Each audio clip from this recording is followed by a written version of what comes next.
Hello students, welcome to our channel vision guru. So ఇవాళ మనం AP 9th class Hindi non detail Sanchayam నుంచి second lesson స్మృతి ఈ లెసన్కి సంబంధించి question and answers అయితే చూద్దాం ఈరోజు. సో స్మృతి ఆల్రెడీ ఎక్స్ప్లెనేషన్ వీడియో అనేది మన ఛానల్లో అప్లోడ్ చేస్తున్నామండి. ఎవరైనా చూడని వాళ్ళు ఉంటే ప్లేలిస్ట్లో చెక్ చేయొచ్చు. సో ఫస్ట్ క్వశ్చన్ అయితే చూద్దాం. భాయికి బులానే పర్ ఘర్ లౌట్తే సమయ లేఖక్ కే మన్ మే కిస్ బాత్ కా డర్ థా.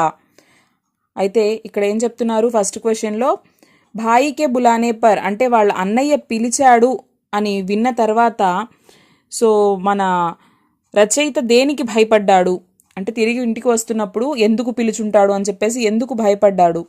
ఏక్ దిన్ शाम को लेखक अपने दोस्तों के साथ खेल रहे थे. उस समय एक आदमी ने उन्हें बताया कि उनके भाई उन्हें बुला रहे हैं. लेखक के मन में उस गलती का खौफ सता रहा था कि उनके बड़े भाई उन्हें झरबेरी के बेर तोड़ तोड़ कर खाने के लिए डांटेंगे और उन्हें पीटेंगे. అయితే ఆ రోజు సాయంత్రం తన స్నేహితులతో మన రచయిత ఆడుకుంటూ ఉంటారనమాట. అప్పుడు ఒక వ్యక్తి వచ్చి చెప్తాడు, సో మీ అన్నయ్య పిలుస్తున్నాడు వెళ్ళు అని చెప్పేసి. అయితే ఈయన ఆలోచన ఏంటి, ఎందుకు నన్ను పిలిచాడు మా అన్నయ్య, బహుశా నేను ఇక్కడ ఈ రేగిపళ్ళు అవి కోసుకొని తింటూ ఉన్నాను కదా, దీనివల్ల నన్ను అరవడానికి పిలిచాడేమో లేకపోతే కొట్టడానికి పిలిచాడేమో అని చెప్పేసి భయపడుతూ ఉన్నాడు. मक्खनपुर पढ़ने जाने वाली बच्चों की टोली रास्ते में पढ़ने वाले कुएं में ढेला क्यों फेंकती थी. అయితే మక్కన్పూర్కి చదువుకోవడానికి వెళ్ళేటువంటి ఈ పిల్లల గుంపంతా కూడా ఈ బ్యాచ్ దారిలో ఉన్నటువంటి ఆ బావిలో ఎందుకు రాళ్లు విసిరేవాళ్ళు. लेखक के गांव से मक्खनपुर जाने वाली राह में एक कुआं था. वह कच्चा था और 24 हाथ गहरा था. उसमें पानी न था, उसमें एक सांप गिरा हुआ था. जब उस ठेले की चोट पड़ती थी तो वह क्रोध के मारे फुसकार उठता था. उस फुसकार से बच्चों को खूब आनंद मिलता था. इसलिए बच्चों की टोली आते जाते रास्ते में पड़ने वाले कुएं में ढेला अवश्य फेंकती थी. ఏం చెప్తున్నారు ఇక్కడ, రచయిత వాళ్ళ ఊరు నుంచి మక్కన్పూర్కి వెళ్లే దారిలో ఒక బావి ఉండేదనమాట. సో అది వాటర్ ఏమి ఉండేవి కాదు దాంట్లో. సో అది ఎంత 24 ఫీట్స్ అట్లాగా లోతు ఉండేదనమాట. అందులో నీళ్లు ఉండేవి కాదు కదా, కాబట్టి దాంట్లో ఒక పాము ఉండేది. వీళ్ళు ఏం చేశారు, బయట నుంచి రాళ్ళు విసిరేవాళ్ళు, మట్టిగడ్డలు విసిరేవాళ్ళు. సో అది దానికి తగిలినప్పుడు అది లోపల బుసలు కొడుతూ ఉంటుంది. సో ఆ బుస కొట్టేటువంటి ఆ శబ్దాన్ని విని వీళ్ళు చాలా ఆనందించేవాళ్ళు. అందుకని చెప్పేసి పిల్లల గుంపంతా కూడా వచ్చేటప్పుడు వెళ్ళేటప్పుడు అంతా కూడా అలా విసిరేస్తూ ఉండేవారు బావిలో. सांप ने फुसकार मारी या नहीं, ढेला उसे लगा या नहीं, यह बात अब तक स्मरण नहीं. यह कथन लेखक की किस मनोदशा को स्पष्ट करता है. పాము బుస కొట్టిందో లేదో తెలీదు, ఆ మట్టిగడ్డ దానికి తగిలిందో లేదో కూడా నాకు ఇంకా గుర్తులేదు అని చెప్పేసి రచయిత ఏం చెప్పాలనుకుంటున్నారు.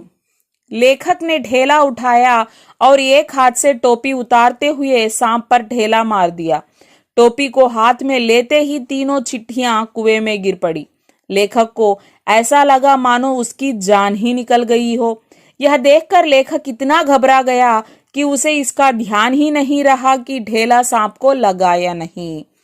అయితే రచయిత ఏం చేశాడు, ఎప్పట్లాగానే ఒక మట్టిగడ్డను తీసుకొని ఒక రాయి తీసుకొని ఒక చేత్తో తన టోపీని తీసి పట్టుకొని అది ఎక్కడ పడిపోతుందో అని ఈ రాయిని విసిరాడు. అయితే ఆ టోపీని తీసి చేతిలో పట్టుకోగానే ఏమైంది, తల మీద పెట్టుకున్నటువంటి ఆ 3 ఉత్తరాలు బావిలో పడిపోయాయి. అంతే, ఇక ఈయనకేం అర్థం కాలేదు, భయపడిపోయాడనమాట. ఆ మట్టి తగిలిందా లేదా పాముకి ఏం గుర్తులేదు ఆయనకి. ఒక్కసారిగా ప్రాణాలు పోయినట్టుగా అనిపించింది, అంత భయపడ్డాడు లెటర్లు పడిపోయాయి అనగానే. किन कारणों से लेखक ने चिट्ठियों को कुएं से निकालने का निर्णय लिया. ఏ కారణాల వల్ల బావిలో నుంచి ఆ లెటర్స్ని బయటికి తీయాలి అని రచయిత నిర్ణయించుకున్నాడు. లేఖక్ ने चिट्ठियों को निम्न कारणों से कुएं से निकालने का निर्णय लिया. घर लौटकर सच बोलने पर रुई की तरह उसकी धुनाई होती. वह झूठ बोलकर चिट्ठियों के ना पहुंचने की जिम्मेदारी का बोझ नहीं ले सकता था. ఏ కారణాల వల్ల అంటే మరి ఇంటికొచ్చి తిరిగొచ్చి నిజం చెప్తే సో ఎలాగా మనం పరుపులో నుంచి దుమ్ముని విదిలించడానికి బాగా కొడుతూ ఉంటారు కదా పెద్ద పెద్ద బండలు కర్రల్లాగా తీసుకొని, అలా నన్ను ఉత్తికారేస్తారు. లేదు ఉత్తరాలు వెళ్ళలేదు అని చెప్పేసి అబద్ధాలు చెప్దామంటే ఆ వయసులో అబద్ధాలు చెప్పాలన్నటువంటి జ్ఞానం కూడా తనకి లేదనమాట. సో ఆ భారంతో తను ఉండలేడు. కాబట్టి ఎలా అయితే ఏముంది, నేను ఖచ్చితంగా దిగి నేను ఉత్తరాలు తీయాల్సిందే అని చెప్పేసి రచయిత డిసైడ్ చేసుకున్నారు. सांप का ध्यान बटाने के लिए लेखक ने क्या क्या युक्तियां अपनाई. అయితే ఆ పాము యొక్క దృష్టిని మరల్చడానికి రచయిత ఎలాంటి వ్యూహాల్ని పన్నాడు అంటే ఏమేం ప్లాన్ చేశాడు. सांप का ध्यान बटाने के लिए लेखक ने निम्नलिखित युक्तियां अपनाई.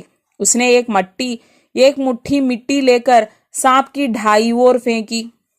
उसने अपने हाथ का प्रहार करने की बजाय उसकी तरफ डंडा बढ़ा दिया. इससे सांप ने सारा विष डंडे पर उगल दिया.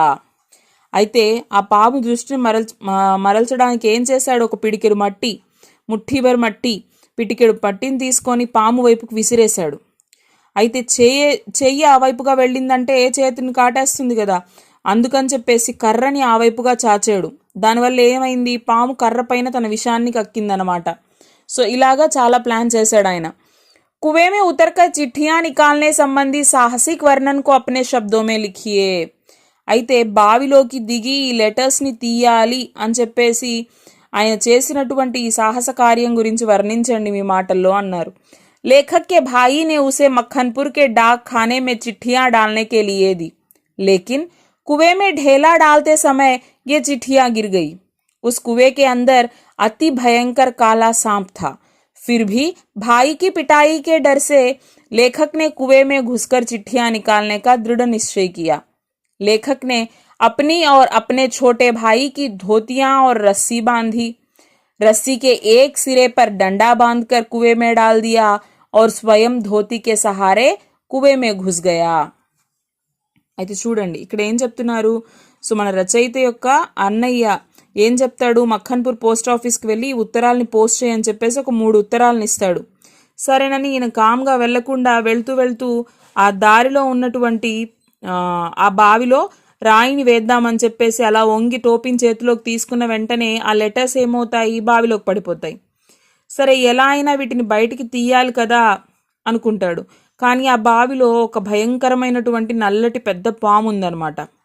సో ఎలా అయితే ఏమి, ఇంటికి వెళ్ళినా దెబ్బలు తప్పవు కదా అని చెప్పేసి ఆ దెబ్బలకి భయపడిపోయి లెటర్స్ని తీయాలి అని చెప్పేసి తన పంచె, అలాగే తన తమ్ముడు పంచె, కండువా ఇవన్నీ తీసుకొని ఒకదానికొకటి కట్టి ఒక తాడులాగా ఏర్పాటు చేసుకొని ఒకవైపుగా కర్రని కట్టి ఆ బావిలోకి వేసి ఇంకొక వైపుగా ఆ పంచెల సహాయంతో వీళ్ళు ఏం చేస్తారు, ఆ అబ్బాయి రచయిత బావిలోకి దిగడానికి ప్రయత్నిస్తున్నాడు. कुएं में धरातल से 4-5 गज की ऊंचाई से लेखक ने देखा कि सांप उसका मुकाबला करने के लिए फन फैलाकर तैयार था. जैसे जैसे लेखक नीचे उतरता वैसे वैसे सांप एकाग्रचित्त होता. कुएं में डंडा चलाने के लिए पर्याप्त जगह भी न थी. तभी लेखक ने सांप को न छेड़ने का निर्णय लिया. उसने डंडे से चिट्ठियां सरकाने का प्रयास किया, लेकिन सांप की फुसकार से लेखक के हाथ से डंडा छूट गया. लेखक ने दूसरा प्रयास किया और सांप डंडे से चिपट गया. చూడండి అయితే ఏం చెప్తున్నారు ఇక్కడ, లోపల అంత స్పేస్ లేదనమాట. 4 నుంచి ఒక 5 గజాల ఎత్తున ఈయన ఉన్నప్పుడే ఆ పాము ఈయన కోసమే వెయిట్ చేస్తున్నట్లుగా నుంచొని ఉందనమాట. ఇది కాన్సన్ట్రేట్ చేస్తూ ఈయన్నే చూస్తూ ఉంది. సరే దాన్ని ఎలా అయినా కొట్టి చంపేద్దామా అంటే తిరిగి తిప్పి కొట్టి చంపడానికి అంత ప్లేస్ లేదు అక్కడ. అందుకని నేనేం నిర్ణయించుకున్నాడు, దీన్ని చంపడం తర్వాత సంగతి, ఫస్ట్ అయితే లెటర్లను ఎలా అయినా తీసుకెళ్ళాలి అని చెప్పేసి ఆ కర్రతో కొంచెం ఆ పాము వైపు నుంచి లెటర్లు తన వైపుకు లాక్కోవడానికి ప్రయత్నిస్తాడు. ఈ ప్రయత్నంలో ఏమవుతుంది, అది ఆ కర్ర మీద కాటు వేయడం వల్ల ఆ కర్ర కాస్త జారిపోతుంది అనమాట చేతిలో నుంచి. సరే అని చెప్పేసి మళ్ళీ రెండో ప్రయత్నం చేసినప్పుడు ఆ పాము ఆ కర్రకు చుట్టుకుంటుంది, ఈయన విసిరేసేస్తాడు. లేఖకి ఓర్ डंडे के खिंच जाने से सांप की मुद्रा भी बदल गई. तुरंत लेखक ने चिट्ठियां चुन ली. लेखक ने चिट्ठियों को धोती से बांध दिया. छोटे भाई से उन्हें ऊपर खींच लिया. लेखक डंडा उठाकर हाथों के सहारे ऊपर चढ़ गया. ऊपर आकर वह थोड़ी देर के लिए बेहाल होकर पड़ा रहा. सचमुच यह बहुत ही साहसिक कार्य था.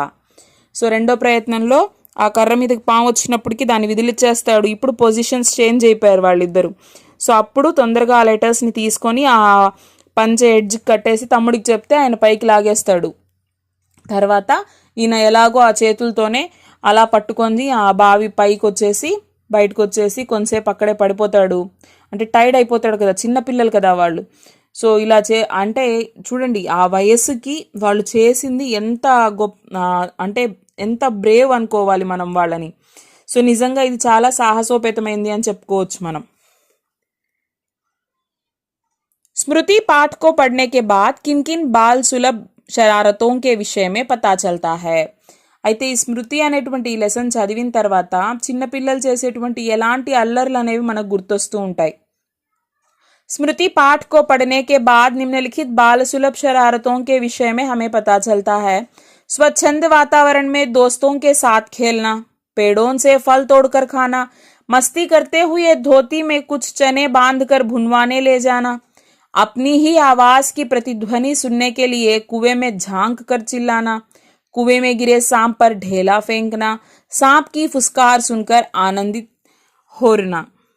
అయితే ఇక్కడ మనం ఈ లెసన్ చదివినప్పుడు మనకి అంటే చిన్నపిల్లల ఆ చిలిపి చేష్టలు అనేవి మనం తెలుసుకోవచ్చు అనమాట. అంటే స్వేచ్ఛా వాతావరణంలో స్నేహితులతో ఆడుకోవడం కానివ్వచ్చు, చెట్ల నుంచి పండ్లను కోసి తినడం, సరదాగా అలా టైం పాస్ చేస్తూ ఆ కండువాలో కొన్ని అంటే మనకి శనగలు అలాంటివి వేసుకొని తింటూ వెళ్ళడం. నెక్స్ట్ ఒక పాడుబడిపోయినటువంటి బావుల్లో రీసౌండ్ని అంటే మనం గట్టిగా అరిచి ఆ రీసౌండ్ని ప్రతిధ్వనిని విని ఆనందించడం. అంటే చిన్నపిల్లలు కదా, వాళ్ళకి ఇలాంటివన్నీ బాగా అనిపిస్తాయి అన్నమాట. అలాగే బావిలో ఉన్నటువంటి ఆ పాము పైకి రాళ్ళు విసిరి అది చేసేటువంటి ఆ బుస కొట్టేటువంటివి శబ్దాన్ని విని ఆనందించడం. సో ఇలాంటివన్నీ చిన్నపిల్లల చేష్టలన్నీ కూడా మనకి ఇందులో తెలుస్తాయి ఈ లెసన్లో. मनुष्य का अनुमान और भावी योजनाएं कभी कभी मिथ्या और उल्टी निकलती है, इसका आशय स्पष्ट कीजिए. అయితే మనిషి అంచనాలు అనేవి అలాగే భవిష్యత్ ప్రణాళికలు ఫ్యూచర్ ప్లాన్స్ అనేవి కొన్నిసార్లు తప్పుగా అవుతాయి, కొన్నిసార్లు రివర్స్ కూడా అయిపోతాయి. సో దీని గురించి వివరించండి అని చెప్పి అడిగారు. मनुष्य आशावादी है, वह अपने भावी जीवन का अनुमान लगाने की कोशिश करता है, उसे सफल बनाने के लिए कई योजनाएं भी बनाता है, लेकिन कभी कभी वे योजनाएं मिथ्या और उल्टी निकलती है. मनुष्य उसमें असफल हो जाता है, लेकिन कोशिश करने वालों की हार नहीं होती. ठीक उसी तरह इस पाठ में लेखक की पहली योजनाएं सफल नहीं बनती, फिर भी उसने हिम्मत करके कठिन परिस्थितियों में आगे बढ़ा और सफल भी बना. అయితే మనిషి అనేవాడు ఆశావాది.